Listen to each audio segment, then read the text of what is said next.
Hey, it's Michael, and welcome to another podcast episode. Before I get into today's episode, we wanted to make an offer to you. If you go to marketingsaves.com or firmsconsulting.com, you will see a pop-up or you will see a place to add in your email address, or you can register on the Firms Consulting website. If you register onto that website, you get put into an exclusive list. And what you get in that exclusive list is samples of the content we have available to FC insiders. And in fact, we have two big offers coming up. As you know, Bill Matassoni's memoir and documentary was done by Firms Consulting. As far as we know, it is extremely rare for a former McKinsey and BCG partner to publish the memoir. So Bill Matassoni was Marvin Bower's mentee. He became a partner in 2 years at McKinsey, and he developed McKinsey's leadership strategy, basically the strategy that allowed McKinsey to leapfrog over BCG and Bain by defining McKinsey by its leadership attributes versus its strategy attributes.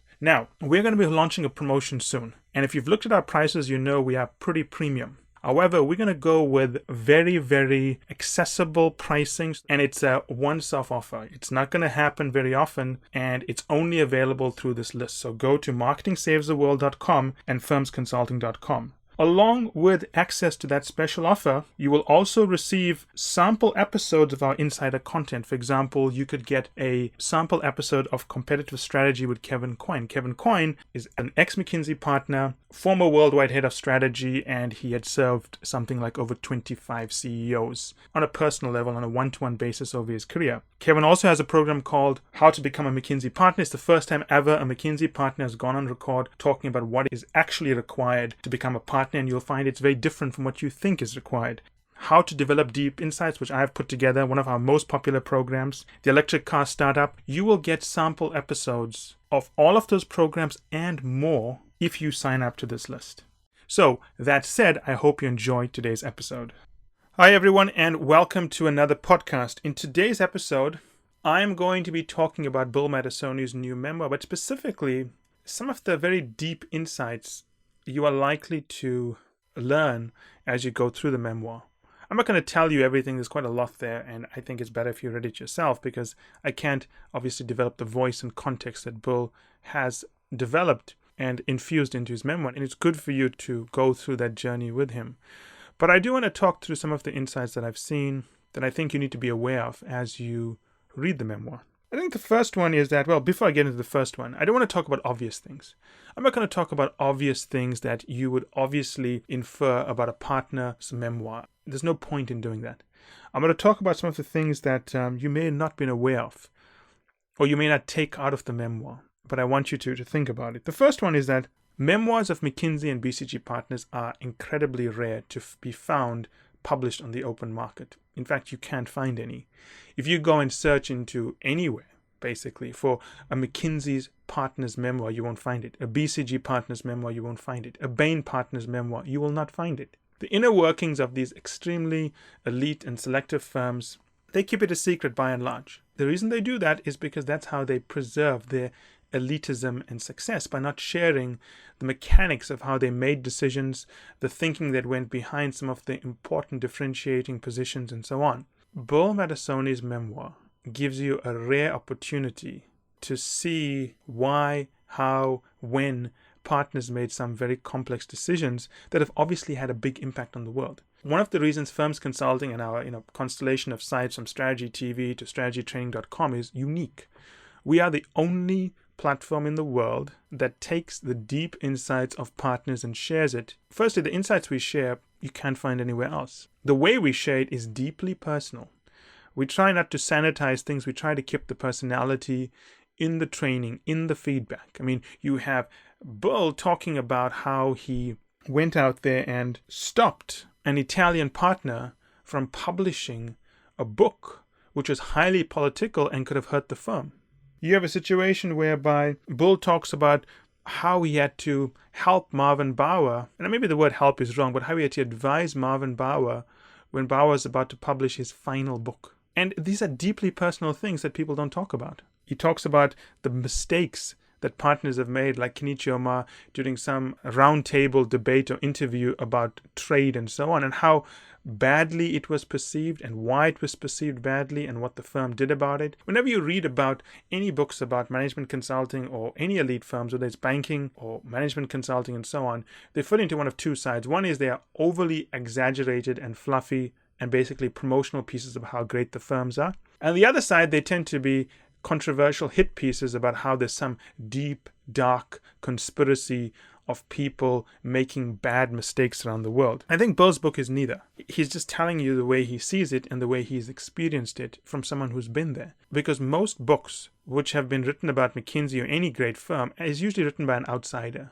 Usually a journalist piecing together stories he may have heard, but he's never actually been at the firm. He does not understand the firm.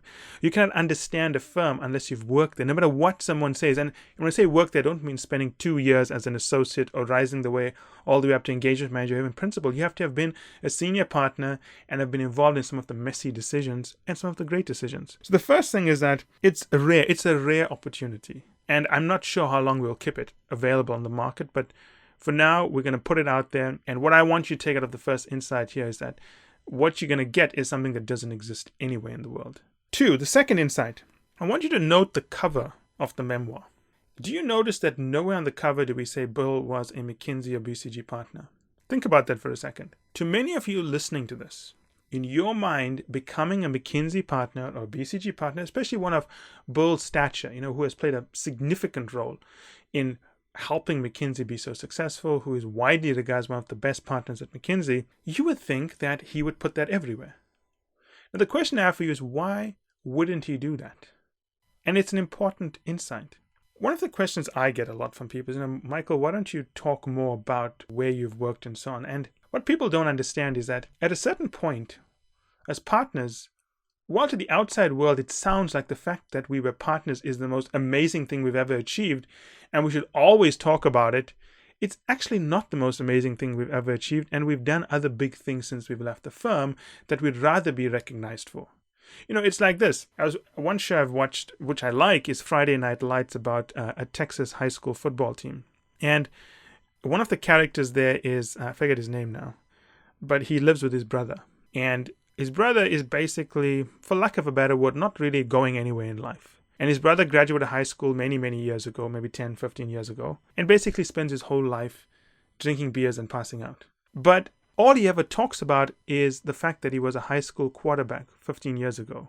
And the only thing he's really proud of is the high school championship ring, winning some championship in Texas across the United States. Now, this is the mentality of successful partners. It is not the greatest thing we've ever accomplished. Doesn't matter whether I got to my partnership in my 20s. It's not the fact that that's all I ever want to talk about. We've done other things that we think are better. The firm, or any firm, doesn't matter which firm you belong to, was a stepping stone. We certainly don't want to be, I'm sure you've seen these people, right? They worked at McKinsey for 1 year, 2 years. They're now in their 40s and 50s, and that's all they ever defined themselves by. That's all they define themselves by. The entire value they have in the world is that I worked at McKinsey when I was 25 years old for 1 year, and apparently now I'm an expert on everything, and for the rest of my life I'm going to define myself by the fact that I was an associate or business analyst at McKinsey. If we are defining ourselves by something we did 20, 25, 15 years ago, then by God, what have we done in the last 15 years? And why have we not done enough to make it worthwhile to talk about? One of the great things I like about Bill is that he doesn't want to define himself by his time at McKinsey, because he's done other great things, and I would say somewhat even greater things, since he's left McKinsey. Now, the insight here for you is that in the world of the internet, we are the only place in the world that publishes the thoughts and ideas of partners. Every other website in the world publishes things from analysts and engagement managers and associates.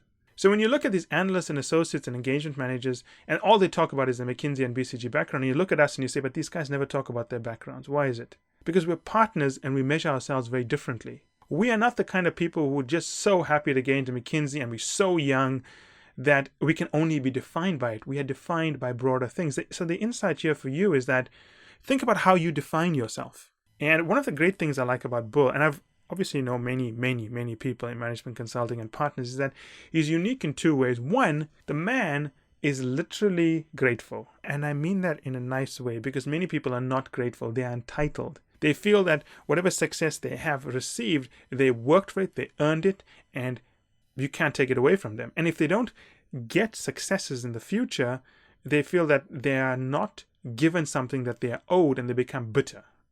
Bill, on the other hand, of course, he's worked very hard. He's won multiple scholarships. I didn't even know that until recently, that he's a scholarship kid, but he's won many, many scholarships. I think he won the GM scholarship or the Pittsburgh Steel scholarship. Anyway, he mentions it in one of the episodes we have. But he's a scholarship kid, obviously worked very hard, but he doesn't feel entitled. He feels grateful. And you can see that in the way he speaks, in the way he communicates. And I can tell you right now, I can think of maybe, if I count all the people I know in the world who are grateful, not bitter, and not entitled, I can only put them on one hand. That's how few people that are like that. And the insight here is that don't judge yourself by a few success factors, and think about the way partners measure themselves versus all the other websites you read about management consulting, which are run by junior people. And they go out of their way to mention the fact that they worked at this firm. And then you have someone like Bill, who's not even putting it on the cover of his book, which will naturally drive sales up, but that's not what's important to him, right? So this idea about how you define yourself matters. And the way you define yourself is really driven by how grateful you are and your bitterness towards the world. But I can tell you right now, don't be entitled, because you'll just be bitter as you don't get the things you are entitled to. If you are grateful for what comes your way, you are open-minded to working with people, and new opportunities come your way. I can talk more about that, but I don't want to belabor the point, right? So the third insight here is the one about market spaces and dimensions. I don't want to get too much into it because Bill's entire memoir is dedicated to this, but what I do want to say is that when I first started talking to Bill about the idea was new to me, and it took me some time to understand it. But once I understood the concept, I was very surprised to see this concept not more widely shared in the world, talked about in the world, and used heavily in the world. And like any idea I read about, I test it. I say, okay, this is an idea, sounds interesting, let's test it. So within the business, we've been applying this thinking, and I must tell you, the results have been pretty amazing for us. We've completely reimagined the way we operate. We've dramatically changed the business. I mean, I don't want to talk about financials and results because they're an outcome out of doing the right things, but I want to talk about the feedback from clients who say they like the changes. They like the improvements in the quality. They like to see where things are going.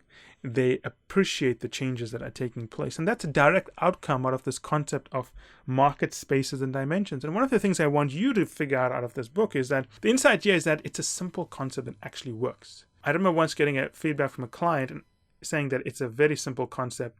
It doesn't make any sense why you're making such a big deal about it. But if you think about it, every single successful concept in business is simple when someone explains it to you. The question is not whether it's simple when someone explains it to you. The question is whether you understand how to deploy it to give you an edge in the market. Because most young people are quite cynical where they'll say, oh, this is too easy, I can't use it. But remember that a firm like McKinsey has used this to great effect. And Bill mentions other firms that have used this as well. So the third insight is that the concept that Bill teaches is profound. And I would really urge you to take the time to figure out how to apply it in your life, in your business, and so on. The fourth one is more related to management consulting. I make this point so often in so many podcasts that a lot of people just don't believe me when I say this. The first one is that McKinsey is not a strategy firm. I've said that forever. And when Bill did the series, he also reiterates that thing. McKinsey is not a strategy firm. It's a leadership firm. Even when I talk to people who are at McKinsey, even when I talk to McKinsey partners, there are still some people who think McKinsey is a strategy firm. And that's one of the reasons why maybe the firm may struggle in the future if people forget its DNA, that it's not a strategy firm. So if you are a Bain consultant or a partner, if you're a BCG person, basically anyone from Deloitte, any competitor of McKinsey, to beat McKinsey, you have to know what you are trying to beat. Bill is probably the only one who explains what McKinsey is correctly. And I would urge all of you, if I was, for example, at BCG running the BCG strategy session worldwide, or the Bain strategy session worldwide, or the Deloitte S&O strategy session worldwide for all the partners, I would get a copy of the book and read it, and then say, okay, if this is how the leading firm is operating, how do we come up with a plan to either neutralize them or leapfrog them? But unless you understand McKinsey's point of differentiation, you can't beat it because you don't know what you're trying to beat. And the second part of this insight is that most people don't want to believe McKinsey is not a strategy firm. If you don't want to believe it's not a strategy firm, that's fine, but you are obviously going to be chasing a shadow that doesn't exist. So if you're not in consulting, I would still read the memoir because it helps you understand how to position a firm, how to leapfrog competitors. But I would say that every single Bain, BCG, Deloitte, Roland Berger, Ernst & Young, PwC partner in the consulting side, and I would say even on the audit side, who are trying to figure out whether they should support their consulting partners, needs to read this. It is one of the best pieces of strategy, books on strategy that I've ever read, and I read a lot. Now, the fifth insight here is that, it's not really an insight, but it's more tying together some pieces, is that you've heard these names. Marvin Bower, a great man. We use his thinking extensively in the way we make decisions. In fact, I remember speaking to Bill the other day whereby we said that we are not here to make profits, and which he obviously agrees. If we do everything right, an extension of doing everything right is we make profits, but we don't even talk about profits because for us, it's just capital that needs to be redeployed into the business to help our clients. But you've got Marvin Bower on one side. You've obviously heard of Tom Peters. I mean, everyone's heard of Tom Peters. He's a big deal, right? He features quite a lot in Bill's memoir because many people don't know this, but Tom Peters was not a strategy partner. He was an organizational practice partner. And that's another example where people just assume every great person from McKinsey was a strategy person. No, he was an organizational practice partner. He built the organizational practice. So you've heard of Tom Peters. Then you've obviously heard of Kenichi Ohmahu because we've mentioned him many times. Also a very nice man. And his book, The Mind of the Strategist, we recommend you read it. Now, here's the thing. Bill worked very closely with Tom Peters. Bill worked very closely with Kenichi Ohmahu. Obviously, Bill was mentored by Marvin Bower. And I feel that if you read McKinsey's Marvin Bower, which I recommend you get, if you read Tom Peters' work and you read Kenichi Ohmahu's work, you're kind of getting the behind-the-scenes story of how those people came to be who they are, because Bill explains that. He ties it together. He doesn't take credit for it. I mean, Bill's book basically is a testimony to, I worked with some really great people and here's the stories about it, but I'm so grateful for having worked with them, which I think is a good way to tell a story. And it's the truth. He had an opportunity to work with some good people. He obviously did a lot to make them successful. I don't think he gets enough credit for that, to be honest. A lot of the techniques that he developed that we now take for granted in the way you position a professional services firm, I don't think people know Bill was responsible for it. And one of the things we're trying to do is to get this out to the world, the amazing work that he did, that now we're seeing the fruits of, and other people are trying to copy. And in fact, people can copy it because they just don't understand it because Bill has never written the memoir before. So those are some of the insights, and I hope that you get a copy of the memoir. If you're listening to this between the 2nd and the 6th of December, we're making a special offer. Even though the memoir is worth at least $20, we're going to price it at $2.99 because, as I said, we're not pursuing profits. We're trying to get this out into the world so that as many people as possible can learn from Bill and get his insights out there. If you're listening to this between the 2nd and 6th of December, please go to firmsconsulting.com and or marketingsarestheworld.com and opt into our email list. That's because if you opt into the email list and if you buy the memoir between the 2nd and the 6th of December, we will give you access to all 20 episodes of the Bill Matassoni Show. The Bill Matassoni Show is a documentary series which elaborates and goes into more details on the concepts that Bill mentions in the book. It is one of the most popular shows we've ever released. People love it. And it is not available for sale. So if you do not buy the memoir between the 2nd and the 6th of December, the price is going to go up to about $17, $18, maybe $20. But you also won't get the documentary. Only if you buy the memoir between the 2nd and the 6th will you get the documentary series, all 20 episodes. Right? It's very important. You must get into the email list because it's the only way we'll be able to tell you about the special offer and provide you the code and so on. So step 1, go to marketingsavestheworld.firmsconsulting.com, opt into the email list. Sometime between the 2nd and the 6th, we'll send you an email with all of the details in terms of how to make the purchase. I would really urge you to take advantage of this great offer. You know, Firms Consulting, we do not believe in low pricing. We price at a premium because we bring the greatest people in the world to share ideas and insights that are available nowhere else in the world. We're doing this because we want to get the idea out, and it's a once-off offer. We most likely are never going to do it again. In fact, I would prefer not to do it at all, but I can see the value in getting it out to as many people as possible. I hope you enjoyed this podcast series, and I look forward to your comments and hearing from you. Take care.